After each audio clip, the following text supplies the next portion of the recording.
بسم اللہ الرحمن الرحیم۔ اگر آپ کسی خاص حاجت، پریشانی، رزق، محبت یا اللہ کی رحمت کے لیے روحانی عمل کرنا چاہتے ہیں، یا رحمان یا رحیم کا یہ چھوٹا اور اثردار وظیفہ بہترین ہے۔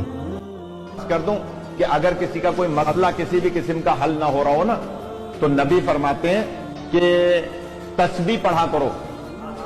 اگر کوئی مسئلہ حل نہ ہو رہا ہو اور اچانک کوئی مصیبت آ جائے تو کوشش کرو کہ کم سے کم تسبیح پڑھو 100 مرتبہ۔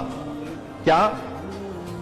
یا رحمانو یا رحیم بے حق کے بسم اللہ الرحمن الرحیم۔ وظیفے کرنے کی شرائط یہ ہیں: نمبر 1، وقت روزانہ کسی بھی وقت پڑھ سکتے ہیں، لیکن فجر یا عشاء کے بعد بہترین ہوتا ہے۔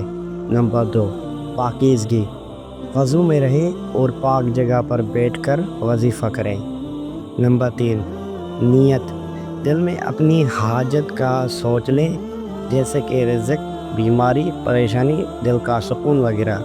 نمبر 4، درود شریف، وظیفے کا طریقہ: 11 مرتبہ درود شریف پڑھیں شروع میں، پھر 100 مرتبہ یا رحمان و یا رحیم کا ورد کریں آخر میں، پھر 11 مرتبہ درود شریف پڑھیں۔ اب اس کے فائدے جانتے ہیں۔ دل کو سکون ملتا ہے، رزق میں اضافہ ہوتا ہے، اللہ کی خاص رحمت نازل ہوتی ہے، دعاؤں میں قبولیت کا امکان بڑھتا ہے، دل کی سختی ختم ہوتی ہے اور نرمی آتی ہے۔ جزاک اللہ۔ مزید ایسی ویڈیوز کے لیے ہمارے یوٹیوب چینل کو سبسکرائب کریں، لائک کریں اور شیئر کریں۔ اللہ حافظ۔